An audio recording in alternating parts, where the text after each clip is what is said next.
There's also, Mr. Secretary, more of a conversation now built around the European Union. Our own Silvia Mauro out in Europe was speaking to some of the top diplomats out there, and she had made at least reference to this idea that they are saying progress is being made, that there's still a ways to go, but that there might actually be carve-outs or certain concessions there as you work towards an overarching trade deal with the European Union. Can you take us through how you feel those negotiations are going right now? It is a massively significant trade relationship. We're talking not just about beverage alcohol and airplane and auto parts, but also many different goods that go between our countries and the bloc over there across the Atlantic.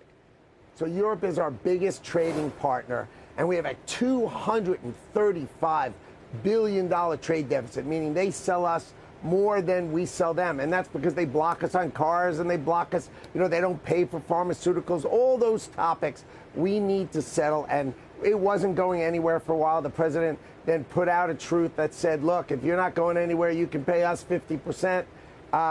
Their leaders called President Trump and said, no, we'll get down to brass tacks and do it. And then they started making us real offers.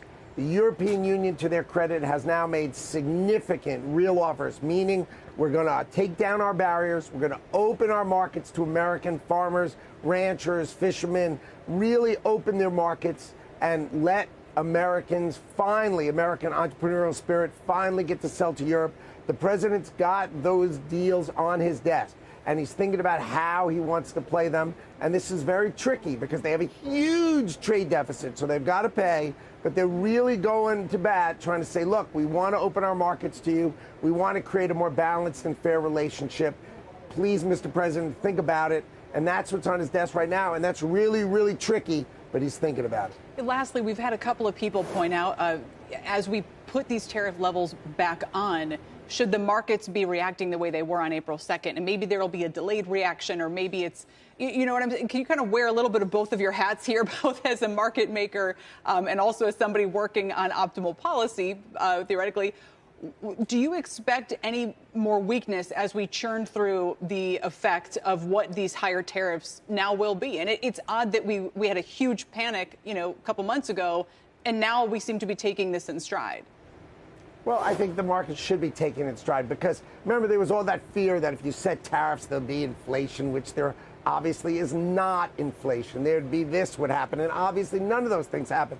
You have the whole world paying 10% now, and China paying 30% additional, and what's happened to the world? Stock market reaching new highs, America taking in more than $30 billion a month in revenues. So the world's gotten comfortable with the fact that Donald Trump knows what he's doing, and he's out to make a better deal for America than these horrible trade deals of the past. So that's where we are. I think what you'll see is these countries come and open their markets to President Trump and say, will you make us a better deal if we open our market? The president's going to go country by country and decide. Even when he sets the letter, you've seen in the letter, he said, if you change the way you treat America, right, we'll listen and we'll think about it. I think what you're going to see is rates will be a little lower than they were on April 2nd because these countries are opening their markets. And then some countries will come forward with such good deals that they'll literally change their rate. But that's what we're doing every day. We're talking about the offers. We had piles of offers in his office on Monday. Piles of offers saying, what do you think of this offer? What do you think of that offer? What do you think of this offer? And the president's deciding what the rate is because he's called it dead right up until now. And I think he's got the bull by the horns, and America's going to be so much better off. Hundreds and hundreds of billions of dollars better off per year. So if you wanted to bet on anything, you'd bet on President Trump and you'd bet on America. And we'll see if the market continues to agree with that, as we get closer to August 1 and beyond. Secretary Lutnick, thanks for making the time and joining us after that meeting today. We appreciate it.